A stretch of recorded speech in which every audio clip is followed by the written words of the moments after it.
ఆయన ఎట్లా అనిపిస్తుంది సినిమా చూస్తే?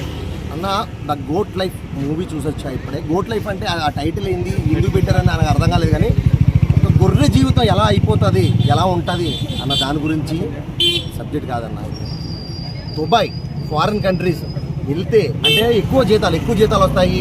ఇక్కడ చేసుకుంటే 20,000 30,000 వస్తాయి. అదే బయటకు పోతే 40,000 50,000 వస్తాయని చెప్పి మన దగ్గర ఉన్న వాళ్ళే డబ్బులకు ఆశపడి మనల్ని బయట దేశాలకు అమ్మేస్తున్నట్టే. ఒక్క మాటలు చెప్పాలంటే మన జీవితాన్ని బయట దేశాల్లో తాకట్టు పెట్టినట్టన్న. అక్కడ తాకట్టు పెట్టింది మళ్ళీ ఇండియాకి వస్తుందని నమ్మకం లేదు.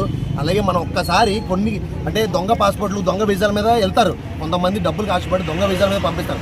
అలా వెళ్ళామంటే మనం మళ్ళీ తిరిగి ఇండియాకి రాలేము. అందుకే నేను ఒకటే చెప్తున్నా, డబ్బులకు ఆశపడి ఎక్కువ జీతాలకు ఆశపడి బయట కంట్రీలకు వెళ్ళాలి అనుకున్న వాళ్ళు ఖచ్చితంగా వెళ్ళడం మానేసి ఇక్కడే ఉండి తినక పస్తుండైనా సరే మనం మన ఇంటిలో మన దేశంలో మన ఫ్యామిలీ ముందు ఉండడం చాలా బెస్ట్ అనిపించింది. సినిమా అయితే మాత్రం పృథ్వీరాజ్ గారి యాక్టింగ్ అయితే మాత్రం నెక్స్ట్ లెవెల్ అంటే నెక్స్ట్ లెవెల్. నిజంగా అసలు సెకండ్ హాఫ్లో అయితే అన్న ప్రతి ఒక్కరు కంటతడి పెట్టుకున్నారు.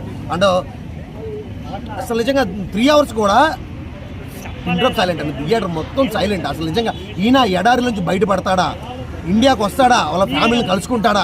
అసలు ఫస్ట్ హాఫ్ అయితే లవ్ చూపించారన్న వాళ్ళ లవ్.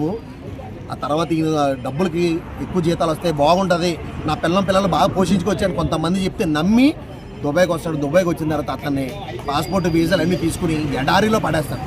అక్కడ తినడానికి తిండి ఉండదు, తాగడానికి నీళ్ళు ఉండదు. అలాంటి ప్లేస్లో నుంచి తప్పించుకుని బయటకు వచ్చి మళ్ళీ మన ఇండియా రావాలి అంటే ఎన్ని కష్టాలు పడాలి అన్నది చూపించారు. హీరో కాబట్టి బయటకు వచ్చారు. కానీ అన్న నిజంగా మామూలు మనిషి ఎవరైనా అయితే కూడా రారు. అలా ఎంతమంది చనిపోయారు ఎడారిలో.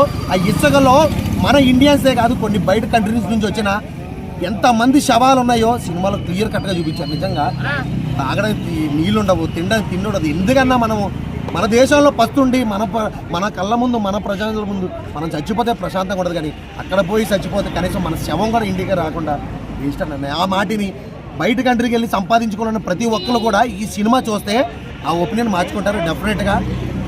నాకైతే సినిమా చాలా బాగా నచ్చింది. అందరూ ఖచ్చితంగా థియేటర్కి వెళ్ళి చూడండి.